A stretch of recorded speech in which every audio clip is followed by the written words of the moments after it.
he's connecting to the audio. He's connecting. He's connecting. There you go. He is connecting. There we go. And there we go. There we go. Well, very nice. We're coming back here in about 10 seconds, guys. Oh, 10 seconds. We'll start off. You can sing a song. Okay, ready? We'll get you to sing sing a little jingle segment. There you go. It is 8:10 Newstalk Sauga 960 Raw. Mike Richards along with David Bastl in a segment we're calling Meet the Steelheads. And so this morning, and surprisingly, not someone in bed. This is a different way of doing it. Yeah, this is Will Portokalis is joining us here this morning. Good morning, Will. Morning, guys. How are you guys doing? Well, we're doing great. Now I'm looking because we've not spoken beforehand. I'm seeing the name Portokalis, and I'm saying, are we a Greek family? Is it Greek? We definitely are a Greek family. Yeah. Definitely. So we say Tikanis. Yeah, Tikanis, Kala. Very good. Very good. And look, great. We love having you guys on. And it's kind of special here in Mississauga, and we think that the organization is very good at not only picking their players but picking the kinds of players, which is why I find from year to year when we talk to your head coach and general manager that the guys are pretty close. Like each and every year, these teams, you almost feel lucky to be part of it, not just because you're playing OHL hockey, which is extremely difficult to do, but your teammates. It's got to be kind of fun because you've obviously missed them for the last 18 months. Now you get to be with them every day. You guys get along. You guys are tight.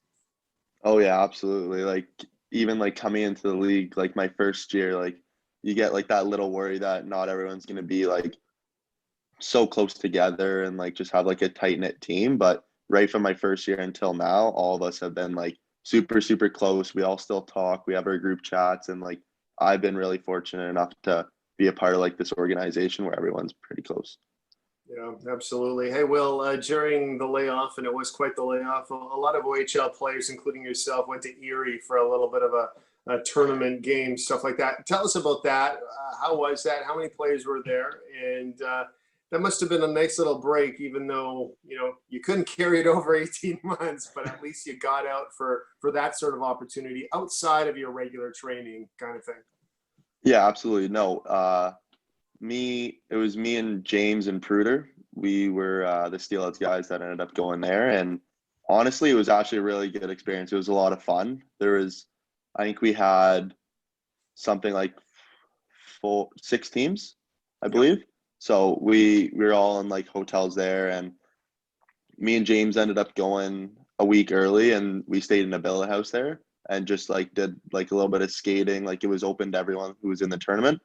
So we just did a little bit of skating there, but it was surprisingly very good hockey. Like we weren't expecting like a lot, like, it was just a bunch of guys getting together, trying to like run a tournament, just get our feet under us before the season. And it turned out to be like a really good tournament. There was a ton of scouts there. And even there, like we had like some days off, and we would go and we'd all hang out as a team, and like we actually became like pretty close with all the guys in the league, like even the newer guys coming up. And yeah, it was a great time. I think for a lot of guys, like even myself, like going to Slovakia, like it was my first time away from home. So this was kind of like my second time being away from home in a billet house. So I think I was able to mature a little bit more as well, like along with James. And yeah, it was a ton of fun. And I think going forward, if this tournament happens again, I think a lot more guys could probably be coming out and should come out.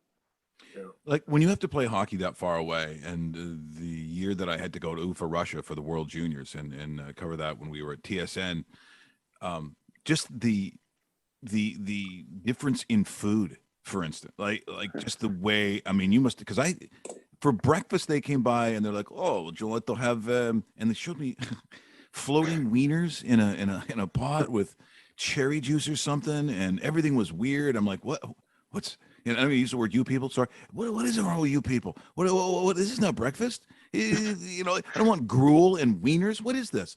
And you think, okay, I was only there for a couple of weeks, but when you have to play in a tournament, and I mean, how hard was that for you to even adjust to those kinds of things? Because number one, and then you're not speaking the language, so it becomes a little bit of a challenge, right?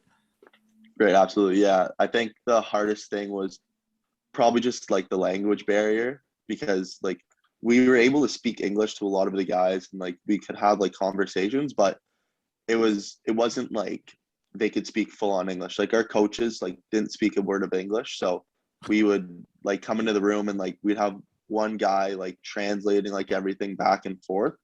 But even when we had to go grocery shopping and stuff, like we know what all the food looks like, but then like some of the stuff that like we kind of just know by name, like we were looking at it like, where is this? Like, and we couldn't ask anybody because like they don't speak English there. Like it's not like it's their second language or third language. Like they just don't speak it. Like we'd be like, oh, hello. And they'd be like looking at us like we had four eyes. We're like, oh God.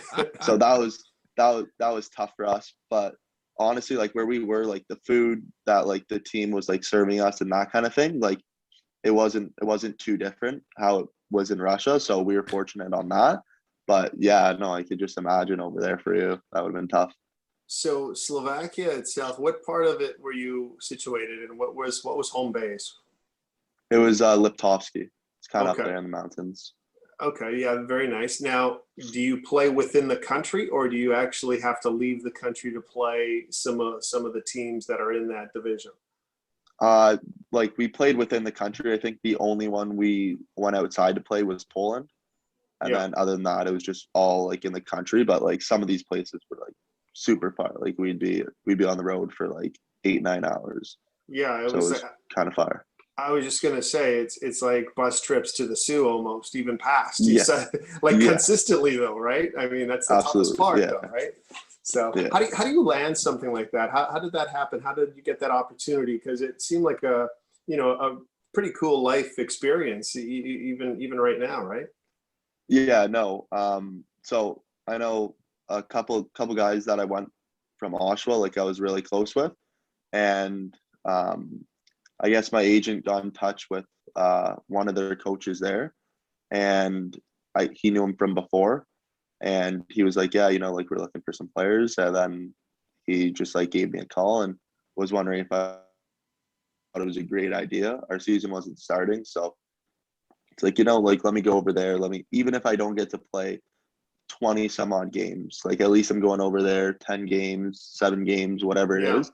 And let me just like see how it is over there. And it's good to get like your foot in the door too. Like if you go over there and you're already there and say like the path that you want to go doesn't work out, like you always have that as kind of like an option B or whatever it is. So I think that's like kind of how I went over there. And honestly, like I enjoyed it a whole lot. Well, Very as cool. Dave said it perfectly, that life experience it means something, and I think that when you're have the opportunity to play in the O, which is incredible, and the one thing that I think that your head coach and general manager James Richmond is very good at is understanding that all these experiences and bringing it back to Mississauga, which they're very good at, which is why you've seen a lot of the guys who play for the Steelheads, right, coming back, guys from the NHL, guys from different parts of Europe, they all come back and help out in camp. They all get involved. They all want to be involved. And I think that's all part of it. And when you think of options that you might want to have, it's great when outside influences come in. And let's be honest, your head coach has played in every league in the world. I think he played in Egypt at one point. I don't know how many leagues he's been in, but at least it allows you to see a bigger picture. And I think guys coming back, whether it's the Dallas Stars, whether it's the Florida Panthers, which I know you got both of that, guys within organizations coming back, it means something to the younger players because you can see that wouldn't happen if they didn't feel close to the organization. No, yeah, absolutely not. Like I agree with you. Like you go over there, like you make a lot of connections, and then you bring them back, and especially like the younger guys, like guys coming from NHL camps, like Europe, like these younger guys, like they ask you questions. They're like, "Oh, how was it?" Like, and like they want to like know these things, like because then they start to like look up to you and like what you've accomplished like thus far in your career. They're like, you know what, like it drives them, it motivates them, like just the same way it motivates like us to go and like once you're there, like to keep going better and keep getting better because you see guys there that are like not you're not gonna be better than everyone. Like there are guys better than you, and you look at them, you're like, I want to be like him. Like I want to be him and better than him. So you come back, and these guys like get like a strive and like a motivation to like do just as good. Yeah. So, Will, in my family, married into a Greek family. So my mother-in-law is from the island of Kos. My Okay, father yeah. is from Sparti. Where are you situated as far as family? And I understand you actually went back to Greece too, I did, yes. to spend some of your summer. So where's the family history, so to speak? So it's in a little village just outside of Olympia. It's Athens, but it's in like an island kind of. So Yeah. that's where kind of my whole family's from. But like when I went like in the summertime, I went there just for a couple days just to like, like see everybody. And then I was also with my cousins as well from Chicago. And we went to Crete, which is another island. It's like 9 hours from Athens. And then we also went to a smaller one. It's called Pados for 10 days. And then we were back in like Athens, Olympia for probably 5 or 6 days. And then I ended up coming home with my sister a little bit early because like I wanted to like get training. Like I didn't want to be Sure. off for too long. And then my parents got to stay like a week extra, which they enjoyed. And yeah, so like I like to go back there just so I can like see everyone. Like I don't really want to be distant from my relatives, especially because they're so far away. So we like to go back every 1 or 2 years and just see everybody. Very So cool. do you tell them when they ask questions about hockey, do you just say things like, well, I'm the Antetokounmpo of hockey where I come from? Yeah, well, like a lot of them like actually like get streams to like watch, so like Oh, they're like really? very intuitive. Yeah, so they're very intuitive with like me and hockey and like watching me and stuff. So that's pretty cool. But like even when they ask me, like they're they're always like, oh, like how's this, because like they don't like know like a ton about hockey. They just like see it on a screen and like Yeah. Yeah. listen for my name, and then they hear my name, they're like, oh yeah. So yeah, No, it's So well, pretty cool. It's funny.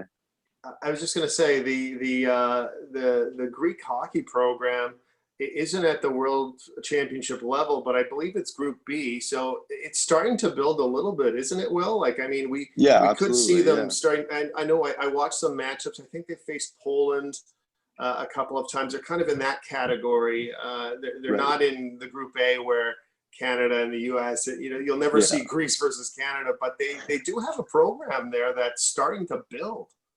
Yeah, no, like I saw that too. Like it's like honestly, like even the fact that they're in Group B is like it's still pretty surprising. Like you don't Mhm. think of hockey and think of, oh yeah, Greece. Like you would never think like Greece has like anything like going over there. So even the fact that they do, I think it's like pretty cool. Like it's pretty cool to be able to, like even maybe like go play there like one day.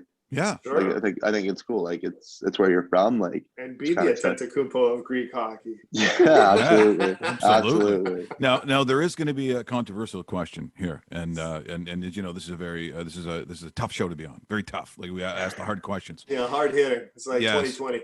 So when it comes to soccer in your household, would you be Olympiacos? What, or are you pan of the other one? Yeah, I'm Panathinaikos for sure. He Oh, wears the yeah, Yeah, green, not the so red. Yeah. yeah, I yeah, do wear yeah. I do wear the green. It goes back and forth. Like I like we watch both. Like I'm sure if you go to like my relatives there, it's kind of split up in Greece. Like half are here, half are there. So like depending where you go, you kind of just gotta like I have jerseys from both, so I bring both There when I you go go. over there, and See, Will, depending where I go, we I wear the one or the other jersey. Very exactly smart. Yeah. every probably once every couple of years we have Thanos Petrelli. I'm sure you know Thanos Yeah. Petrelli. That is a big Panathinaikos Mhm. fan. So we always have that conversation of soccer. But that's very cool. Very cool. Yeah, Yeah, no, that's all. absolutely. Obviously, people listening here this morning. This is why we like doing it. You're a Mississauga boy, and I think to have this level of hockey in your own backyard, and I hopefully when people are able to go and see the games, that I mean, if you want the highest level of hockey, and you can keep your the Suns really in your backyard, I don't think you get a better experience because it's not Toronto. Right, it's still Mm. a town-like feeling, even though it's so spread out. Mississauga is so big, and there's all these different areas. But if you want to have your kids being a part of a program that's very successful on levels, especially the promoting of just being good good people like going on, and maybe Yeah. it's not hockey. Not everyone goes pro. Not everyone, in fact, 2.3% basically go pro. But there's a lot of Right. opportunities, including going back to school is an opportunity in your backyard. I hope people get out and cheer for the home team and cheer for the local guys like you, because I think it's important. I think the organization represents the best part of Mississauga. So that I really will hope that people listen to this and go, geez, I like that Greek kid that was on the show the other day. Well, yeah, go out and see him. He's a good player on a good team. And it's our team. It's here in Mississauga. I hope that happens. Yeah, no, absolutely. Like it's like, like Toronto's like rather big, and we have like, we have the Leafs, we have the Raptors, like we have a ton of teams there. So like coming to Mississauga, like it's pretty much just like one team, like besides like we have like the soccer here, the 905 move. So it's like one team to come out and support. Like Friday night, if you're not doing anything, like come by, watch a game, and then go out after. Like it's nothing too hard to do. Yeah, it's not that hard to do, and I said it's one of the best parts of Mississauga. In fact, is the organization itself, and I know you certainly feel that way. Well, look, we're looking forward to actually seeing hockey and getting back on the ice, which has started already. And look, there's always high hopes, but the best part of it is our relationship with the Steelheads and having guys like yourself on the show here this morning. You did a great job, and hopefully we'll get a chance to see you at the rink very, very soon. Perfect. Thank you guys so much. Thank you guys for having me out. Yasu Feristopoli. Feristopoli. Yeah. See, thank you. This is what we do. This is how we roll. All right. That was perfect. Thanks, Will. Yeah. You should be Greek. Yeah. Will Portokalis joining us here this morning from the Mississauga Steelheads. It